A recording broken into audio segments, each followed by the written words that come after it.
اللہ کے نام سے شروع جو نہایت مہربان اور رحم والا ہے۔ محترم عزیز دوستو، السلام علیکم۔ محترم ناظرین، آج کی اس ویڈیو میں ہم پیش کرنے جا رہے ہیں ایک ایسا دلچسپ واقعہ جسے سن کر آپ حیرت میں پڑ جائیں گے۔ یہ واقعہ ہے حضرت موسیٰ علیہ السلام اور ان کا ایک امتی جو جانوروں کی بولی جانتا تھا۔ محترم ناظرین، حضرت موسیٰ علیہ السلام کے پاس ایک نوجوان آیا اور درخواست کرنے لگا کہ اے اللہ کے نبی، میں نے سنا ہے کہ آپ تمام جانوروں کی بولیاں جانتے ہیں اور جب یہ جانور آپس میں باتیں کرتے ہیں تو آپ علیہ السلام ان کی باتوں کا مطلب خوب سمجھتے ہیں۔ آپ یہ فن مجھے بھی سکھا دیجئے تاکہ میں جانوروں کی بولیاں سن کر خدا کی معرفت حاصل کر سکوں۔ حضرت موسیٰ علیہ السلام نے اپنے نور بصارت سے اس نوجوان کے ذہن میں چھپی ہوئی اصل بات دیکھ لی اور اس سے کہا، اس خیال حام سے باز رہے، اس میں بے شمار خطرے موجود ہیں۔ جانوروں کی بولیاں سیکھ کر خدا کی معرفت حاصل نہیں ہوتی، اس کے لیے خدا ہی سے رجوع کر۔ حضرت موسیٰ علیہ السلام نے اس نوجوان کو بہت سمجھایا بجھایا، لیکن جس قدر آپ اسے روکتے اور سمجھاتے اسی قدر وہ ضد کرتا جاتا۔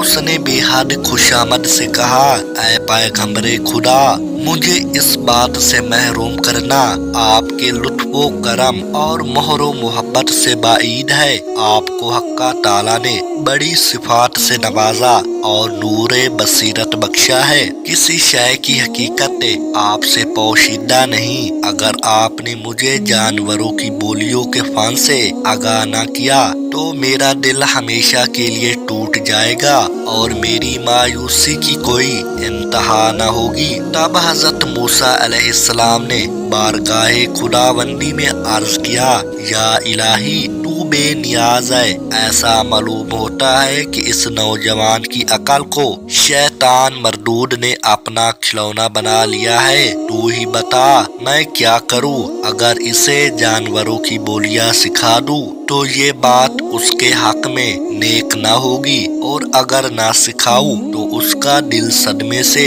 چور ہوتا ہے۔ اللہ رب العزت نے حکم دیا، اے موسیٰ، تم اس نوجوان کی خواہش پوری کرو، کیونکہ ہماری سنت ہے کہ ہم کسی کی دعا رد نہیں کرتے۔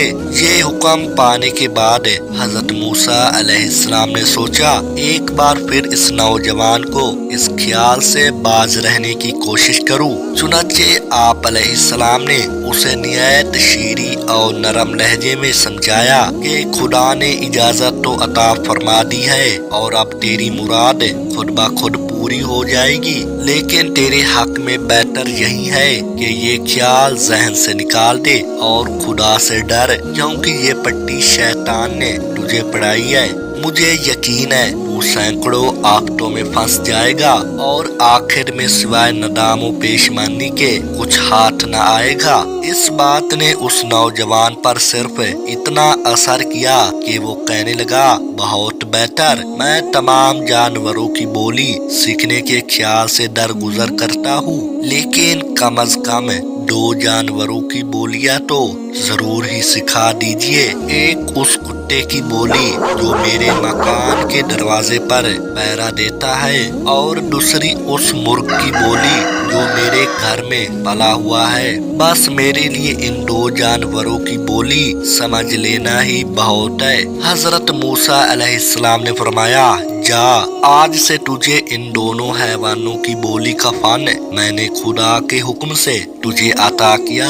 وہ نوجوان خوشی خوشی گھر واپس آ گیا اور اگلے روز اپنے پالتو جانوروں کی باتیں سننے کے لیے دروازے کے قریب کھڑا ہو گیا۔ تھوڑی دیر بعد گھر میں کام کرنے والی خادمہ ہاتھ میں ایک کپڑا لیے دروازے پر آئی۔ اس میں رات کا بچا کچا روٹی کا ایک ٹکڑا تھا۔ وہ خادمہ نے باہر پھینک دیا۔ اسی وقت مرغ پھڑپھڑاتا ہوا آیا اور وہ ٹکڑا اٹھا کر اپنی چونچ میں دبا لیا۔ پہرا دینے والے کتے نے یہ دیکھ کر مرغ سے کہا، یار تو بڑا لالچی ہے، दाना टुनका भी चुककर अपना पेट भर सकता है। बासी रोटी का ये टुकड़ा हमारे हिस्से का था, वो भी तूने चुक लिया। मुर्ग ने कुत्ते का शिकवा सुना तो जवाब में कहा, भाई इस बासी रोटी का रेंज ना कर, सब्र से काम ले, खुदा ने तेरे लिए बेहतरीन नेमत मुकर्रर की है। कल हमारे मालिक का चाहीता घोड़ा मरने वाला है, उसका गोश्त खूब पेट भर के खाइयो।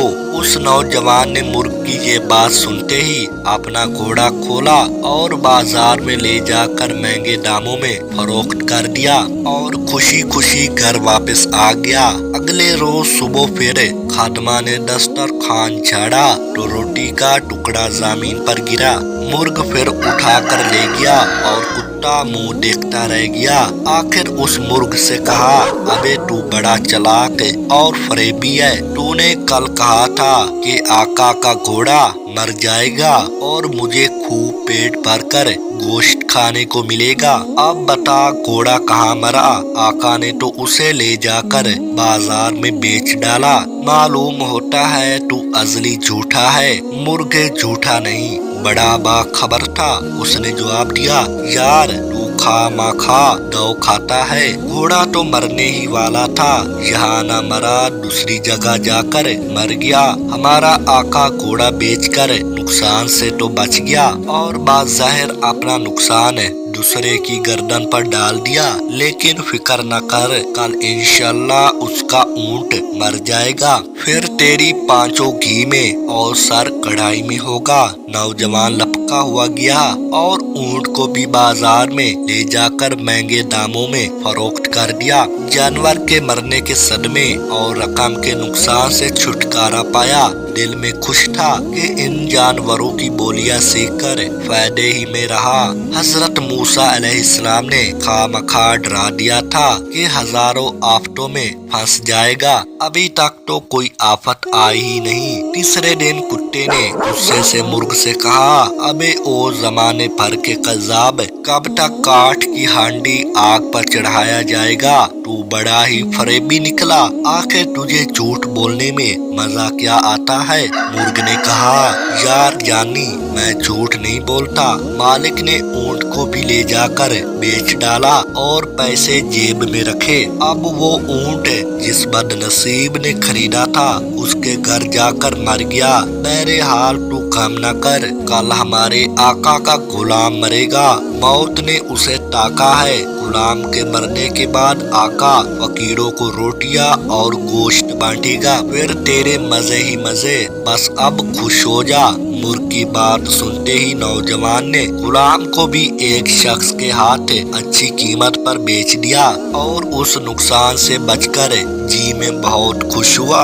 उसने दिल में कहा, खुदा का लाख लाख शुक्र है कि उसने मुझे 3 हादसों से बाल बाल बचा लिया।